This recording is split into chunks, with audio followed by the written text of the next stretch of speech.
Maggie says, we do talk, discuss, but then again keeps on doing the same mistake because I always understand him.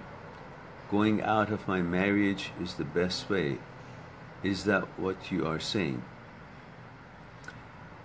Maggie, because I really don't know the detail of the problem, there are things that comes up between two people when they are in a partnership or marriage is very common. But depends on the depth of it and the severity of it. Sometimes it's just basically not tolerable, not acceptable. And that's when you actually decide to go on your own way. But having differences and division, it's part of partnership. Because it is impossible for two people not to have conflicts and division and have a smooth journey, always lovey-dovey. Why? Because if you remember, we talked about what we are is what our consciousness is made out of.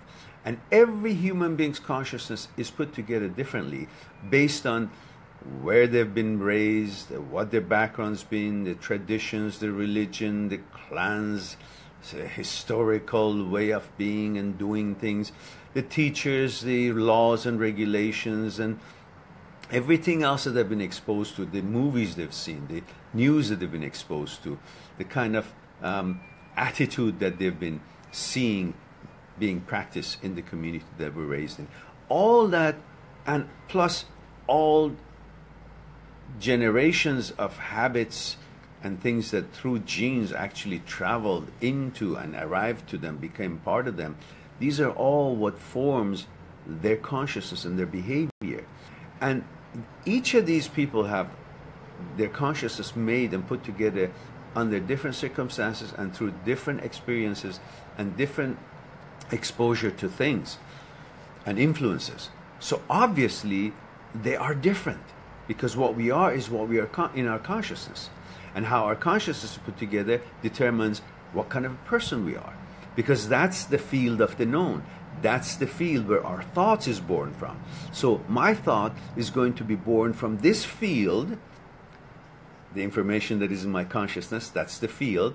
And the other person, my partner's part, maybe her consciousness put together differently, which is definitely, so the thought that she grows in her consciousness is different. So therefore, there will be a division between her way of thinking and my way of thinking.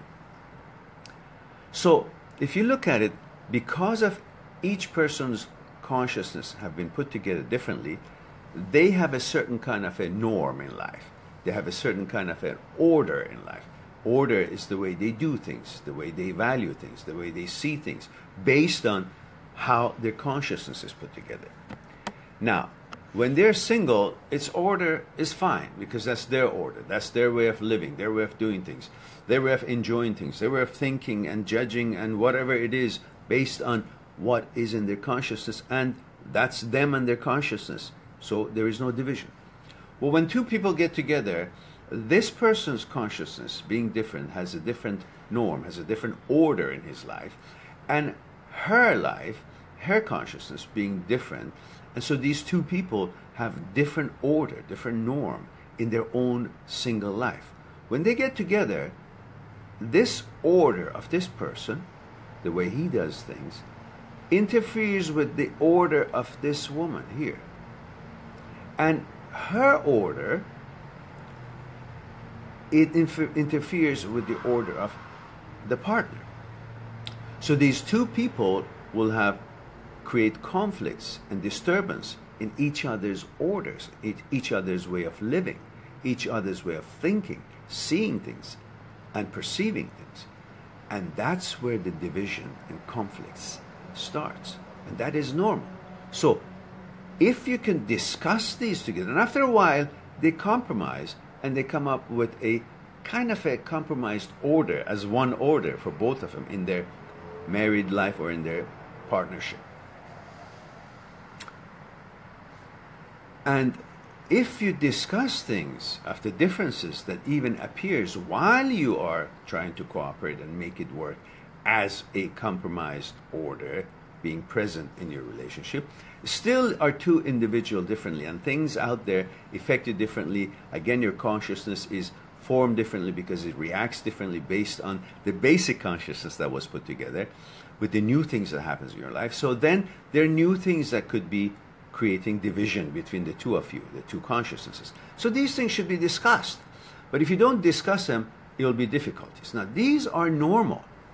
But if it's an abuse of emotional abuse, fear, narcissism, selfishness to the levels that are unacceptable, and of course, any physical abuses are totally unacceptable, that's the time that you got to say, okay,